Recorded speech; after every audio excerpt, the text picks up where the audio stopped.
Hello everyone, I'm the Cold Weather Chef and we have a special treat for you today. We're going to make sugo, or Italian tomato sauce for spaghetti with meat.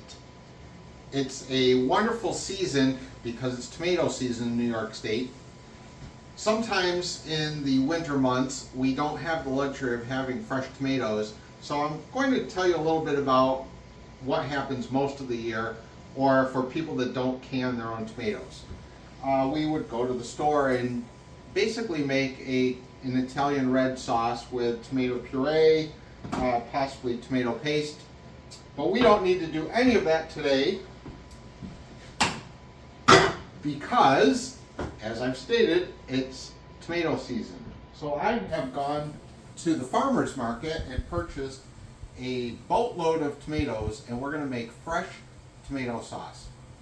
So what I have done is got out a bottle of wine because I cannot make sauce without wine.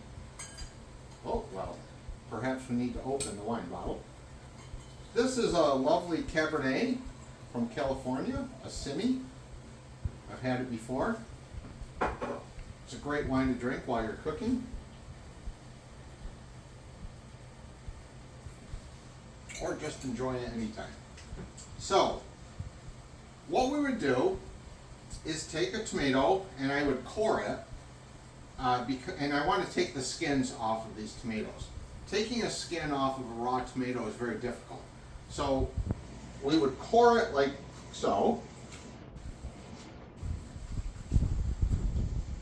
and you're left with the tomato without the core. And we'll put the tomato in boiling water for maybe 30 seconds or a minute, and what that will do is loosen the skin from the flesh, and it'll be easier to take that off. So I'll do that with a couple.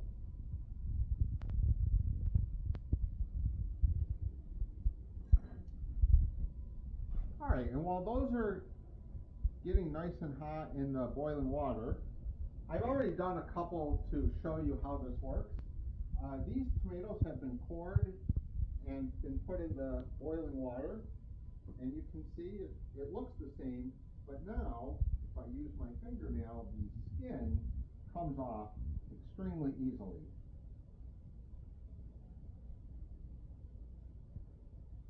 Again, some people might be okay with the skin in their sauce.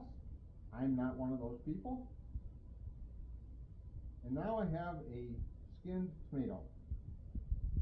From there, I would kind of cut it up a little bit and put it in my food processor.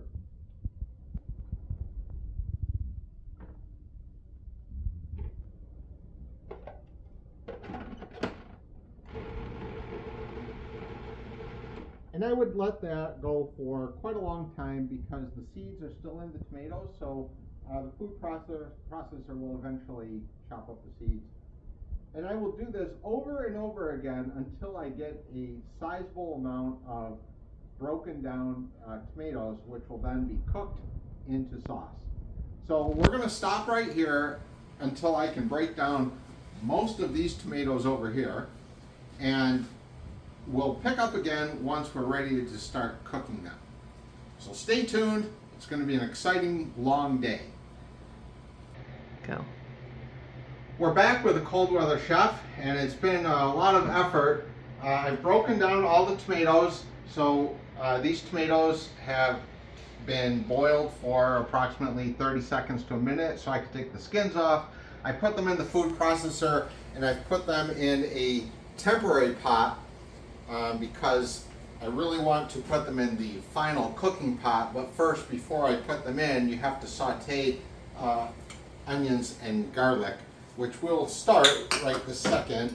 So we'll start with a little oil, as we always do. Olive oil, of course, extra virgin.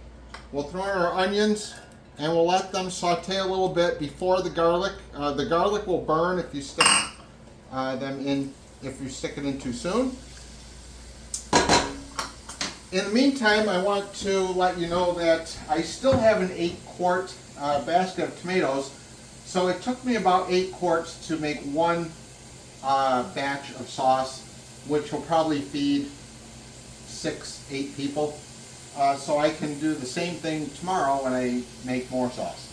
I also want to show you that this is not a clean process. Things get messy. Here's the board with tomato juice. Here's my food processor. There's tomato juice all over. I didn't spill too much on the cabinets, just a little. I'll clean that up. But it is certainly a messy process. But I will tell you, this is truly a multi-generational recipe. This is the same basic recipe that both of my grandmothers used, my mom used, my aunts used. So there aren't really amounts. Everything is a little bit of this, a little bit of that, and that's what we're going to do today. So for you, if you're going to try this at home, you have to play with it. You try it. If you don't like it, add salt, add something else. So we're starting up sauteing our onions. This is exhausting work. Good thing I have a glass of wine. I think it's time to add the garlic. Generous amounts of garlic. This is actually 2 cloves, but they're fairly sizable cloves.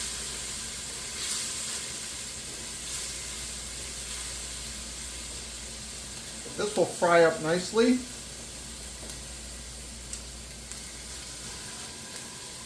I will tell you that if you make this, you will probably be spoiled to the point where you may not want to go to Italian restaurants anymore. It's that good.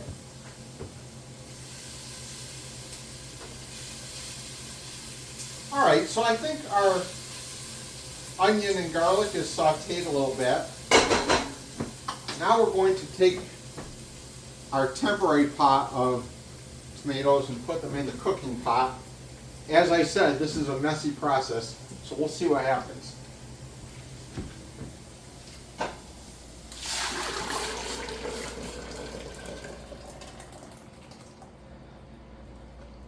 All right, that went so much better than I could have hoped.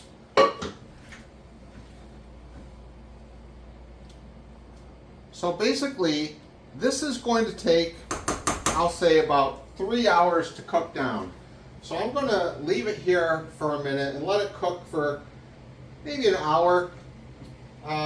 It'll get to a rolling boil, and then you'll kind of turn it down and let it get to a smaller boil to let the water evaporate, and you'll get the nice thicker sauce when you're done.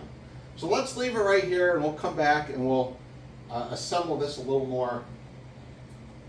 We'll be back soon. Welcome back. Our red spaghetti sauce has been boiling for a little bit. As you can see, it's a rolling boil, and it's boiling down. Some of the water is evaporating, and basically it's condensing and making sure that you have a nice thick sauce.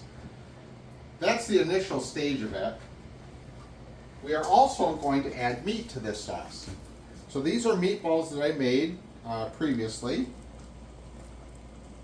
You could look at a previous video that I made on how to make meatballs. I'm also going to add some pork. This is just Italian sausage, spicy Italian sausage. We'll put a little bit of that in there. The pork fat really adds some great flavor. We're going to add a little bit of salt.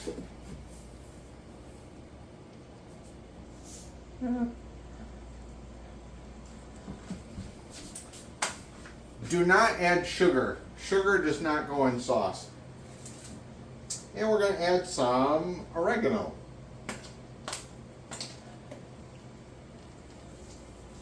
A liberal amount of oregano. And just for fun, we're going to add a little bit of crushed red pepper. Just a couple shakes. That's good. Stir it up. And again, we have a gentle boil. And this will cook down a little bit. Now, at the same time, as this is cooking, tomatoes tend to be high in acid. So we've got some baking soda, and we're going to put a little bit of baking soda in here to cut the acid. But you can't put a lot in at a time. It's really just a little bit because it'll foam up. If you put too much in, you'll have a disaster and there will be a mess everywhere. So if you put a little bit in, just a little bit, you can see it's starting to foam up a little. Right? If I stir this around, see how it's really starting to foam. Right? This is breaking down the acids. Really, so you will have a much more pleasant dining experience. So I'll probably do this 3 times. Again, I didn't put a lot in there, just a little bit to cut the acid.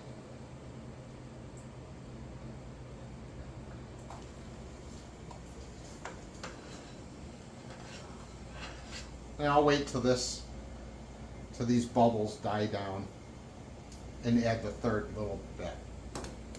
So for now, we're just going to keep on boiling. This is going to cook for probably another 2 hours. I'm going to put a lid on it just so I don't get too much of a mess on the kitchen floor, and the mess will really be focused on the stove that we can clean later. So that's good for now. We'll come back in about 2 hours, and this should be really all cooked down and ready to eat. Welcome back. I'm the Cold Weather Chef. Our sauce is pretty much done. You can see that it's cooked down. I'm going to give it a quick stir, and I'm going to take a little bit out and let that cool so I can taste it. You can see it's gotten pretty thick.